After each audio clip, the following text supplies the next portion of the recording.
And don't click on that link that is extremely hyperbolic and tells you about you won't believe what President Trump just ate for breakfast, or all this other dumb crap. I know it's like, oh man, I kind of want to see what he... No, like, we can't click on that because we vote with our clicks, which is extremely important.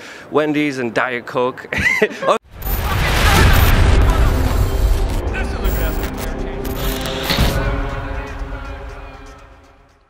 This is Rudkowski of WeAreChange.org here at LibertyCon, and in this video we are going to go after an extremely important issue, and that issue is what we've been facing in the alternative media sphere, whether reporting is accurate or not. We've seen the term fake news propagated by mainstream media outlets who have themselves committed extreme accounts of perjury throughout their existence, and the way to really break this down and to really introduce this conversation is to actually break down what is happening. And to join me for this very important conversation, I have two very important people from the Knife Media who are really doing incredible work when it comes to the kind of war on kind of fake news, Snopes coming out. What do you guys do that's different in this new kind of lexicon that we're dealing with? Well, the term fake news is usually used to describe news that's factually false. And that's a problem, sure. I mean, the fake news that came out of Macedonia, the Russia issue, sure, that's an issue. But more important than that is news that's true, but distorted, biased, spun, lack of logic. Why is that more of a problem? Well, because it's more prevalent, number one, it happens all the time, and our biggest media outlets do it, but also because it's harder to spot. It's invisible to most people. Most people think we can spot when something's biased, but there are a lot of things that we can't, and so what the knife does is it makes that invisible bias visible to people so they can see it and not be caught by it. It's not whether, you know, information is even factual or not factual. There's a lot of also emotional manipulation and bias put in there, not only with selective content, but also the words that they use, with the agenda that they're trying to push, with their narrative, which the mainstream media is usually in line with, and I would even argue with even kind of bigger powers out there. How do you guys break this down? What's the kind of scientific method that you guys use to make people understand what an article is really doing? Yes, well, we utilize a method that's based on understanding spin, slant, and logic, meaning spin means like really refers to vague language that's emotional, that wants to really get people very emotional. A lot of the times it's fear, as we know. Slant deals more with the type of information they include versus they not include, which can completely change the type of conclusions you get by you ingesting that information. And logic is basically how the reasoning is utilized. Is there faulty reasoning, or is there valid, correct reasoning to get to specific arguments?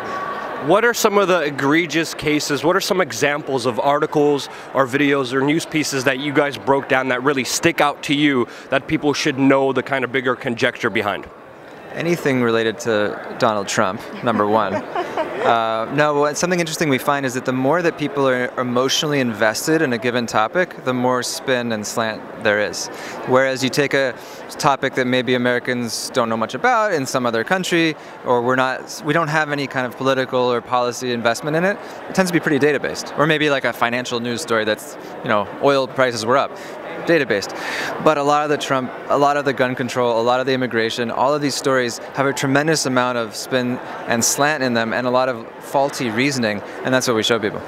I mean, that's incredibly important.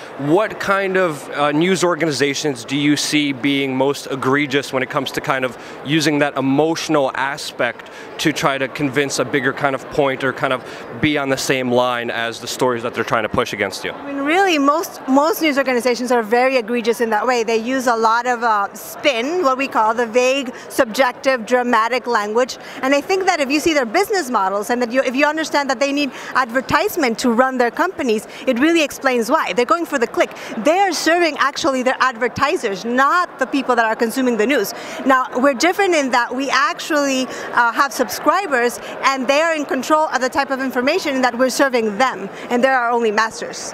I mean, you brought up a very important point, because there's a recent scientific study out there that said that the more a news piece could put the emotion of fear and anger, the more it was likely to be shared. And a lot of news organizations are incentivized with, of course, profit models. But with that kind of example, whether done directly or indirectly, it's creating a lot of misinformation. It's creating kind of, in my perspective, in my understanding, this kind of hyperbolic news system where we really don't get an understanding of what's happening, but a kind of divide and conquer left-right scheme where the left and right are fighting, and in order to get attention, they have to be mean, they have to be insulting, they have to be incredulous and angry, pointing fingers instead of doing proper introspection. That's how I see it. Do you guys see it the same way or differently? Yes, Luke, but that sells. Yes, it does, yeah. I come from traditional media, and I worked as a reporter for many years, and we're getting a timeout. Security guard interruption, but it doesn't matter. We're still going to continue this video.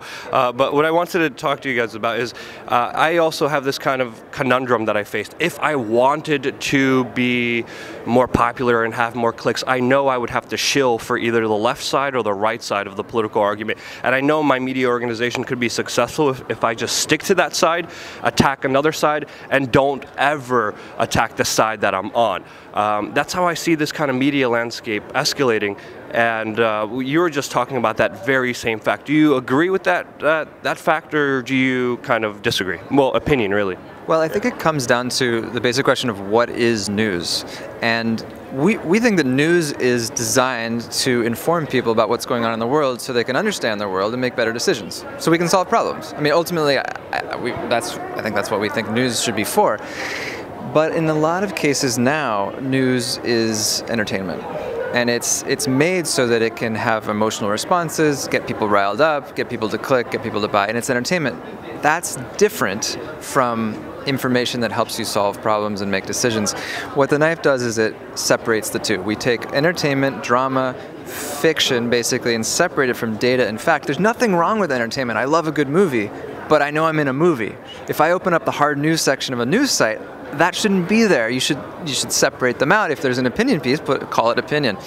So we want to move those apart. And what happens in a lot of newsrooms these days, which is what I was saying when we got interrupted by the security guard, is that a lot of times you go into an assignment meeting with your editors or with your reporters, and you choose your angle before you go out and report the story. That's not scientific. What a scientist does is he or she doesn't know anything, has a hypothesis, and is open to all perspectives, all data, and just goes and sees and tries to collect as much as possible. The news usually doesn't do that. It already knows what they're looking for, and so that narrows the amount of information you're willing to consider, and you already bias it from the beginning, which is why you get this very polarized, it's either this narrative or that narrative, and you can't go outside of that.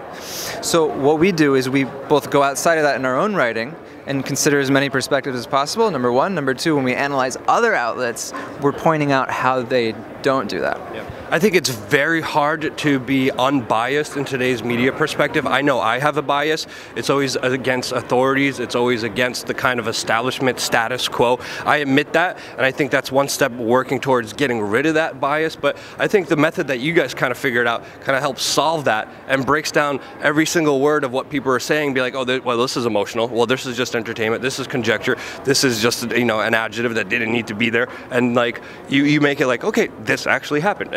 Or this didn't happen, and I think that's very, very important to do.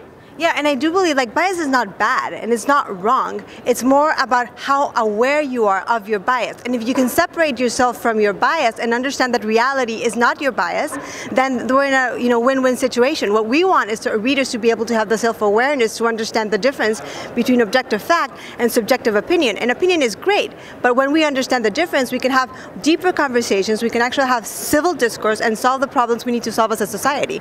And also, in regards to the problem with all this clicking and people being entertained through the media, I don't know that people understand how much it's up to us, the consumers of the news, to put a stop to this, and support the people like you, like us, that are trying to make a difference in that. It's, we have the power, the people have the power, and if we don't buy into that sort of advertisement, then we can start to shift it, and that's what we're all about. So we're very thankful for you having us here talking to you. And don't click on that link that is extremely hyperbolic and tells you about you won't believe what President Trump just ate for breakfast, or all this other dumb crap. I know it's like, oh man, I kind of want to see what he. No, like we can't click on that because we vote with our clicks, which is extremely important.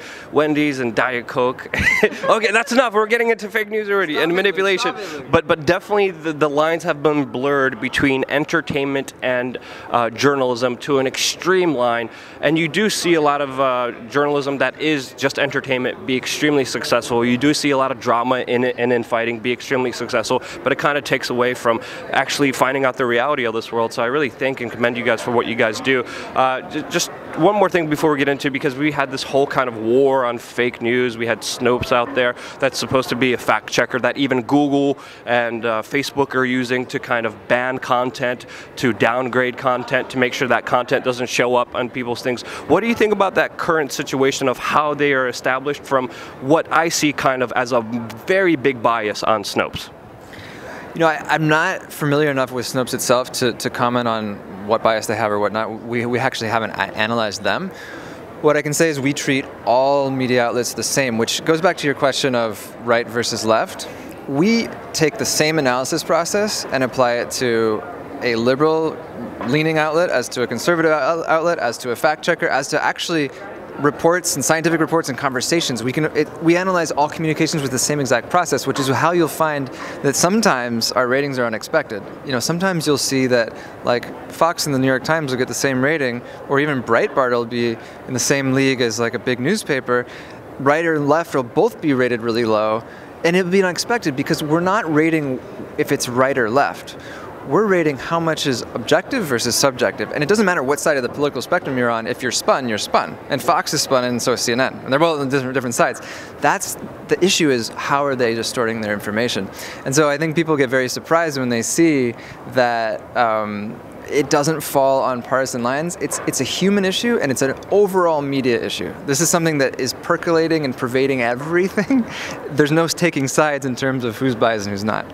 And destroying the social fabric of society, in my opinion. Yeah, and the other thing is that if you look at like how Facebook or Google see news, they believe, oh, the New York Times is, you know, super, very highly reputable source, and if it's there, then it's good news. But they're not really taking it away and understanding the reality and the actual bias and spin of it. So it's problematic when companies this big cannot see the issue of the reporting that's done in this very prestigious news outlets. Yeah. And if people really do care about fake news, they would be actually going after the conjecture, the emotional manipulation, the words people are using, the things that are actually taking away from facts that you should know about what's happening. That should be journalism and not entertainment, which it is way too much. The Knife Media, thank you guys so much for joining me. Any last words? You guys want to say anything else?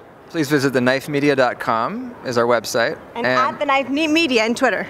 Okay. At The Knife Media on Twitter. I'm going to follow you guys. Hopefully you guys could even do a check on me. Definitely Tim Pool. I want to check on Tim Pool and me and all the other independent news organizations that need to be held accountable because our job is to be better than the mainstream media. If we're going to be successful, we have to do it a lot better, a lot more accurately, and a lot more honestly.